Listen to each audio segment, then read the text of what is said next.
സ്തോത്രം. Hallelujah hallelujah. സ്തോത്രം സ്തോത്രം സ്തോത്രം സ്തോത്രം സ്തോത്രം സ്തോത്രം സ്തോത്രം സ്തോത്രം. ദൈവത്തിൻ്റെ അതിപരിശുദ്ധമായ നാമം വാഴ്ത്തപ്പെടുമാറാകട്ടെ. ഒരിക്കൽ കൂടി സ്വർഗദാത അവിടുത്തെ മക്കളുടെ മുമ്പാകെ നിൽക്കുവാൻ തന്ന ഭാഗ്യത്തെ ഓർത്ത് നന്ദി പറയുകയാണ്. ഏവരെയും നമ്മുടെ കർത്താവായ യേശുക്രിസ്തുവിൻ അതിമഹത്താം നാമത്തിൽ അനുഗ്രഹിച്ച് പ്രാർത്ഥിക്കുകയാണ്. പ്രിയപ്പെട്ടവരെ, വിശുദ്ധ ബൈബിളിലൂടെ നമ്മൾ കടന്നു വരുമ്പോൾ അടിയാത്തി വായിച്ച വേദഭാഗങ്ങളിൽ ഉള്ളിൻ്റെ ഉള്ളിൽ ചിരിച്ച് മതിമറന്ന ഒരു പ്രവാചകനുണ്ട്. അത് നോഹ തന്നെ. പ്രിയരെ, നിങ്ങളും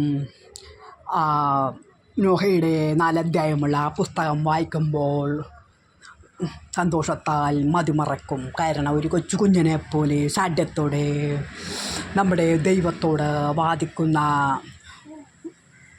നിഷ്കളങ്കനായ ഒരു പ്രവാചകനെ നമ്മൾ നോഹയിൽ കാണുന്നു. പ്രിയപ്പെട്ടവരെ, നിനവേ രാജ്യത്തിൻ്റെ അതിക്രമവും പാപവും വർദ്ധിച്ചപ്പോൾ ദൈവം അതാ നോഹയെ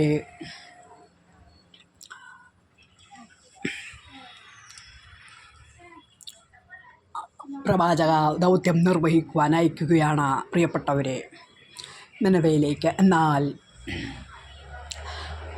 നോഹ തർശീശിലേക്കുള്ള കപ്പൽ കയറി അവിടെ ദൈവത്തിന് ധിക്കരിച്ചുകൊണ്ട് ഒളിച്ചിരിക്കുകയാണ്. പ്രിയപ്പെട്ടവരെ, എന്തുകൊണ്ടാവും നോഹ അவ்விധം ഒളിച്ചിരുന്നത്?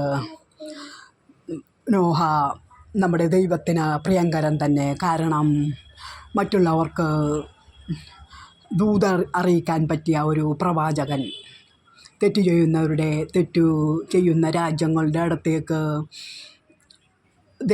അവിടെ പരമപിതാവാം സ്വർഗദാതൻ അയക്കുമ്പോൾ, യഹോവയാം നമ്മുടെ ദൈവം അയക്കുമ്പോൾ ഓടിച്ചെന്ന് അവരെ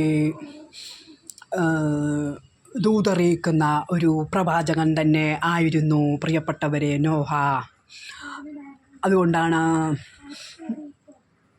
നോഹയ്ക്ക് നിങ്ങൾ നശിക്കാൻ പോകുന്നു നിങ്ങളുടെ പാപം നിമിത്തം നശിക്കാൻ പോകുന്നു എന്ന് പറയുന്നത് വലിയ ഇഷ്ടമുള്ള കാര്യം തന്നെ ആയിരുന്നു. എന്നാൽ ആ രാജ്യങ്ങൾ, ആ വ്യക്തികൾ അനുദപിച്ച് നമ്മുടെ ദൈവത്തോട് പ്രാർത്ഥിച്ചപ്പോൾ അവിടുന്ന് തൻ്റെ തീരുമാനം മാറ്റി ശിക്ഷ പിൻവലിക്കുക തന്നെ ചെയ്തിട്ടുണ്ട്. പ്രിയപ്പെട്ടവരെ, അതുകൊണ്ടാണല്ലോ ദൈവത്തിൻ്റെ സ്വഭാവം അറിയാവുന്ന നോഹ കാരുണ്യവാൻ, സ്നേഹവാൻ, ദീർഘക്ഷമ, ഭക്തരോട് അനുകമ്പമുള്ള ദൈവമെന്നറിയാവുന്ന നോഹ തർശീശിലേക്കുള്ള കപ്പലിൽ ഒളിച്ചിരിക്കുകയാണ്. എന്നാൽ ദൈവത്തിന് നോഹയെ ആവശ്യമുണ്ടായിരുന്നു. കാരണം നോഹ ധൈര്യത്തോടെ ചെന്ന് നിങ്ങൾ നശിക്കുവാൻ പോകുന്നു, നിങ്ങളുടെ തിന്മപ്രവൃത്തികളെന്ന് പറഞ്ഞ് വിളിച്ചറിയിക്കുന്നതിൽ അതിൽ പ്രഗത്ഭൻ തന്നെ ആയിരുന്നു. പ്രവാചകൻ്റെ ദൃഢ ചിത്തം അറിയാവുന്ന യഹോവയാം നമ്മുടെ ദൈവം കടലിൽ ഒരു കൊടുങ്കാറ്റടിപ്പിച്ച് നോഹയെ മത്സ്യത്തിൻ്റെ ഉള്ളിലാക്കി നിനവേ രാജ്യത്ത് അതാ എത്തിക്കുകയാണ്. പ്രവാചകനാകട്ടെ തൻ്റെ ദൗത്യം അവിടെ ആരംഭിക്കുകയാണ്. മനസാന്തരപ്പെടുവിൻ, നിങ്ങൾ 40 ദിവസത്തിനകം നശിച്ചു പോവും എന്ന് വിളിച്ചറിയിക്കുകയാണ്. 3 ദിവസം കൊണ്ട്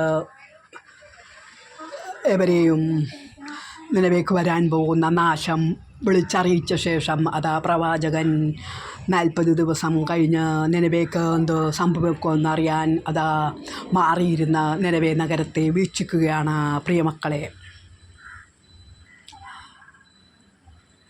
എന്നാൽ നിലവേക്ക് 40 ദിവസം കഴിഞ്ഞിട്ടും നാശമൊന്നും വരുന്നില്ലെന്ന് കണ്ട പ്രവാചകന് അല്പം ദേഷ്യം തന്നെ ഉണ്ടായി. കാരണം നിനവേ മക്കൾ രാജാവടക്കം സർവരും പശ്ചാത്തപിച്ച് രട്ടെടുത്ത് ഉപവാസം പ്രഖ്യാപിച്ച് തങ്ങളുടെ പാപങ്ങൾ ഏറ്റുപറഞ്ഞ് അനുദപിക്കുന്ന കാഴ്ച നമ്മൾ കാണുന്നു. പ്രിയപ്പെട്ടവരെ, മാനസാന്തരം വന്ന മക്കളെ, നിനവേ മക്കളെ കണ്ട് ദൈവം മനസ്സുമാറി തൻ്റെ തീരുമാനത്തിൽ നിന്നും പിൻവാങ്ങി അവരെ ശിക്ഷിക്കുന്നില്ല. പ്രിയപ്പെട്ടവരെ, ഇത് കണ്ട നോഹാദ പൊരുവെയിലത്ത് ഇരിക്കുമ്പോൾ ദൈവമതാ ഒരു ആവണക്കിൻ ചെടി മുളപ്പിച്ച് വെയിലിൽ നിന്നും കാറ്റിൽ നിന്നും നോഹയെ രക്ഷിക്കുകയാണ്. നോഹയ്ക്ക് സന്തോഷമായി. ഓ ദൈവമേ, എന്നെ രക്ഷിച്ചല്ലോ എന്ന നോഹ പറയുന്നുണ്ട്.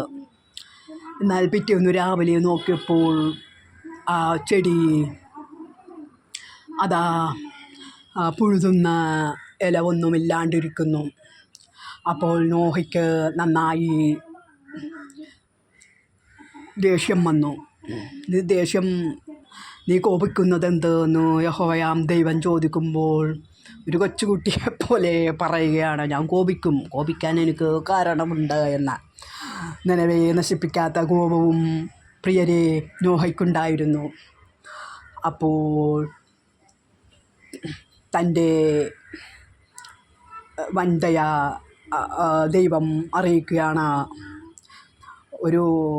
നീ നടാതെ താനിയെ മുളച്ചു വന്ന ആ ആവണക്കിൻ ചെടി അതാ പുഴുവരിച്ചപ്പോൾ നിനക്ക് ഇത്ര കോപം വന്നു. എന്നാൽ 20,000-ത്തിലധികം ജനങ്ങളുള്ള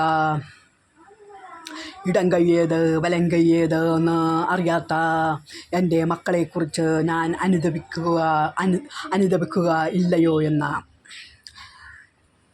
തൻ്റെ സ്നേഹം ഒരിക്കൽ കൂടി നോഹയെ പരം ദൈവം അറിയിക്കുകയാണ്. പ്രിയമക്കളെ, നമ്മുടെ ദൈവത്തിൻ്റെ മഹാകാരുണ്യം നമ്മൾ ഇവിടെ കാണുകയാണ്. പ്രിയപ്പെട്ടവരെ, എത്ര കഠിന പാപിയാണെങ്കിലും മനസാന്തരപ്പെടുന്ന ജനതയ്ക്കു നേരെ അവിടുത്തെ അനുകമ്പ ഉദിച്ചു ഉയരുക തന്നെ ചെയ്യും. അവിടുന്ന് വരുത്താൻ നിശ്ചയിച്ചിരിക്കുന്ന ശിക്ഷകൾ അവിടുന്ന് പിൻവലിക്കുക തന്നെ ചെയ്യും. പ്രിയപ്പെട്ടവരെ,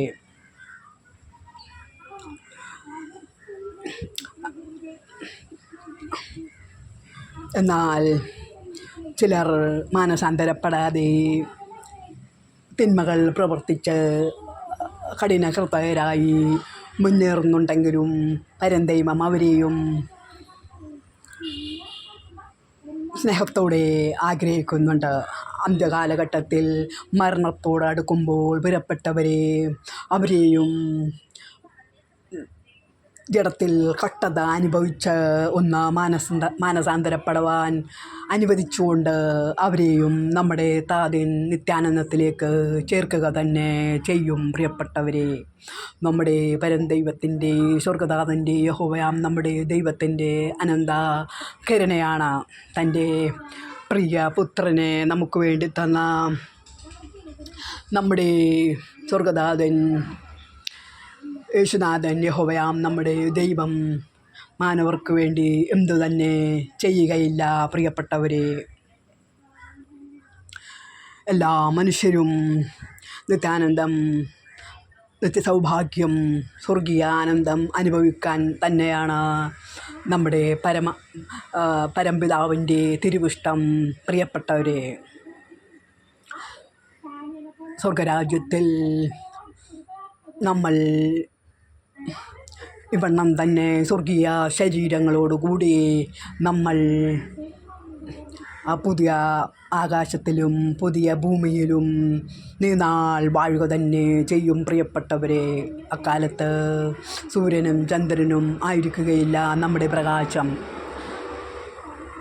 പരംദൈവത്തിൻ്റെ ശോഭ തന്നെ നമ്മളെ പ്രകാശിപ്പിക്കുക തന്നെ ചെയ്യും. പ്രിയപ്പെട്ടവരെ, നമുക്ക്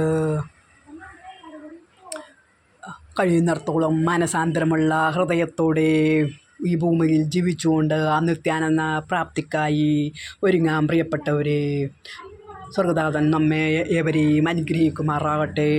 ആമേൻ.